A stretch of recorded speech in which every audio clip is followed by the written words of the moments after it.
How's it going, guys? My name is Zach with the Movie Castle, and today we're going to be taking a look at Paranormal Activity, The Marked Ones. This is from 2014 and is the 5th film in the Paranormal Activity franchise. They got rid of the number. I think they said it was like, oh, we're trying to pitch this as more of a spin-off.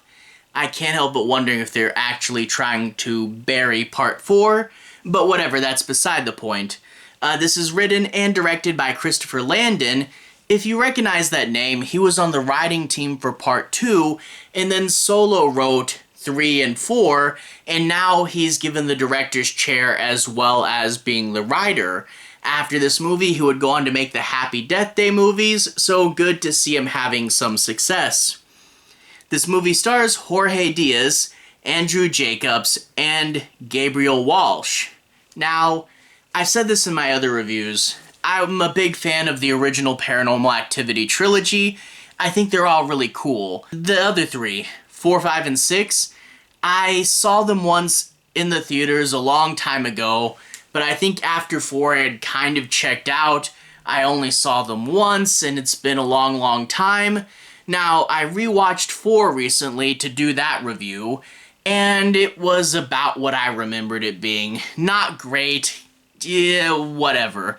But rewatching the Marked Ones, it was actually a little better than I thought it would be.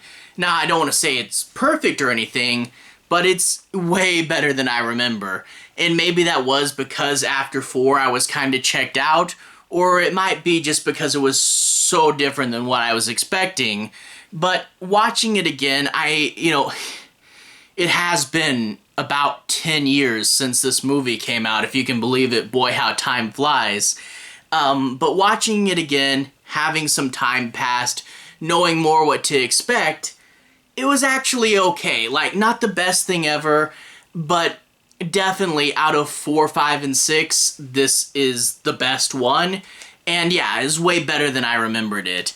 The idea that it takes place in an apartment building this time around, and the neighbors below you are being all creepy and maybe she's a witch or something, that's a cool idea. And the idea that your best friend would be, getting possessed, and this happens much earlier in the film than just at the tail end, and what do you do about it and how do you help them? There's some good ideas there, and this film has like a creepy basement, so it's cool stuff. But it's also very different, and I think this is where it kind of goes off the rails. Now, being different is important, that each entry in the franchise should shake things up and try something new and keep us entertained. But you're also a Paranormal Activity movie, and you have to feel like a Paranormal Activity movie. And this one doesn't. Not all found footage movies feel like Paranormal Activity, and this really feels like its own beast. I mean, they don't have the night motif. All the other Paranormal Activities, you get night number, whatever, 1, 2, 3, and then the date and time. And this doesn't do that. And I don't think you get any static wide shots. Paranormal Activity started out with that wide shot of the bed, and then 2 had the security cameras, and it was quiet and low-key, and it was watching a big empty room waiting for those ghosts to come. Not so with this. This one is constantly running around, constantly shaking the camera. It's also the characters. The characters are young and full of energy and run around. They don't really feel like Paranormal Activity characters. They feel more like VHS characters or something. And there's not much of a connection. I mean, it's the same cult that's been all the other movies, but like part 4 at least had little baby Hunter, but this just feels so unrelated and so off to the side. It's just like, yeah, these are the other marked characters. I guess they're supposed to be like Hunter, even though they're way older and Hunter never had the bite mark thing. It just feels too far off, and I think I'm gonna have to say the Halloween 3 excuse. If this was just called The Marked Ones, I would have enjoyed it better. It's good on its own for what it is, but it just doesn't feel like a Paranormal Activity movie. But also, there's one thing, a pretty big deal with this movie, and it's something that had kind of been festering and boiled over here. People have always complained since part 2 that they were getting a little bit too big and feeling a little bit too unrealistic. Now, I felt that that was okay because, you know, they wouldn't do it all the time. It would just be some special moments, and usually towards the end, when heating up is okay. But every Paranormal Activity movie constantly got just a little bigger, and here's the first one where it is definitely 100% too big. Like, halfway through the movie, the main kid gets superpowers. And that's too much. You know, the Paranormal Activity movies, they're found footage. They're supposed to be believable. But this movie is definitely not believable. And if it was its own thing, if it was just the marked ones, it would feel a lot like, say, Chronicle. But that's its own universe, its own continuity. That's within its own rules. But show the superpower scenes, and then go back and watch Paranormal 1. It's way too far. It's way too big. It's way too goofy. It doesn't work. And then the ending of this movie. Oh my god, I won't spoil it, but it goes way, way too far. I mean, the lore bit it reveals is kind of interesting, and it's a case of, wow, they really did that. But bear in mind that this is supposed to be real footage that was actually found and just showed to the public. If this was real, it would be like game-changing to actually see real footage of what they show at the end. It's nuts, and yeah, no, this movie just goes too crazy. There's a lot of other stuff I want to say. In general, though, I will say it's different. I like some of the ideas. I like the setting and the characters. But yeah, it's not Paranormal Activity, and the superpower thing, it didn't really need to be in Paranormal Activity. But taken on its own, it's okay. It's way better than I remember it. It's probably going to be the best out of the second 3. But yeah, kind of going in the wrong direction. Anyway, without further ado, I do want to talk a bit about the plot in order to analyze what works and doesn't, and dig into the movie a little more. I don't have to talk about the ending to do this, so no major spoilers, but this is where I dig down and get into it a little more. We open up with this guy, and he's graduated from high school. His mother died in childbirth, so he's living with his extended family. You have this guy and girl around his age that he's really good friends with, and those 3 will be your main characters of the movie.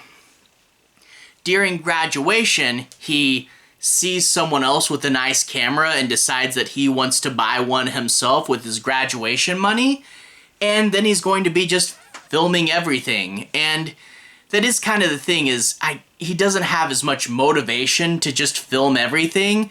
Like, I like Paranormal Activity best when it does address the cameras and it does talk about them more and they're more in-world. But here this guy just happens to be a obsessive filmer once he gets the camera. And if they had given him a little more motivation, like, we have to document this because it's so messed up and people need to know, the wreck motivation, if they had just said that, but it's just, I got the camera now, let's film everything. And there's actually something to film, because the neighbor right below his apartment, they all say is a witch or something. And they hear like mysterious sounds in the middle of the night.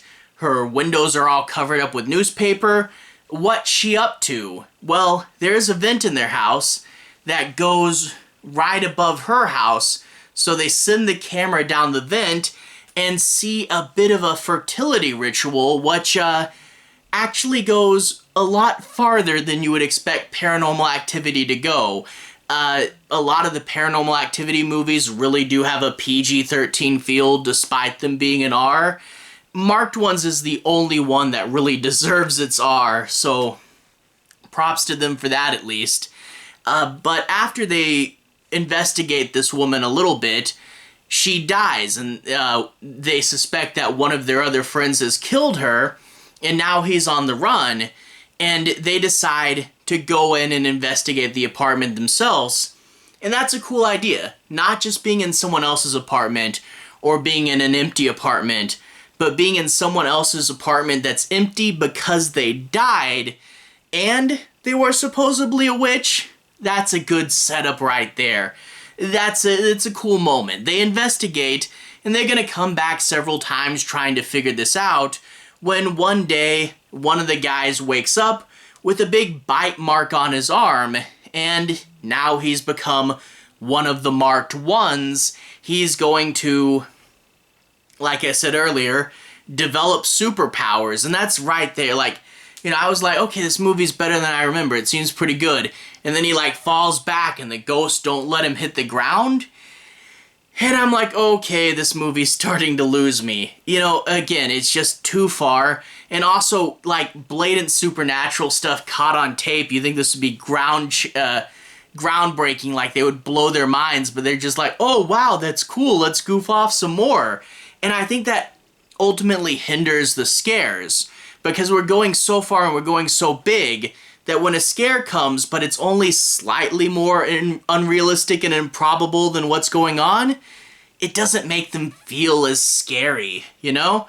But anyway, they do have to figure out what's going on, and we get like a goofy scene where they're using a Simon, like a Ouija board, and it goes on, like they return to it, and it's too much, but they do have to figure it out. I do like that. It's good, character driven, and in general, it's fine. But there are a few other moments I do want to gripe about. One, I don't like the camera work in this movie. It's way too shaky. The best roaming camera in the series was from Paranormal Activity 3, and with that one, you got a good wide enough lens and it moved nice and smoothly, and I felt like I was there, but I don't feel like I'm there in this one, and I think that's because it shakes and it moves way too fast. The camera really needed to be smoother so I could feel like I was there and I could know the layout. Like, I kind of knew the layout of the Paranormal Activity 3 house, at least a little bit, but this apartment building, it's way too scrambled up. Like, I don't know how their little apartment unit, and there's like a room with another room kind of, it's too messy, you know? And I wish the camera was better.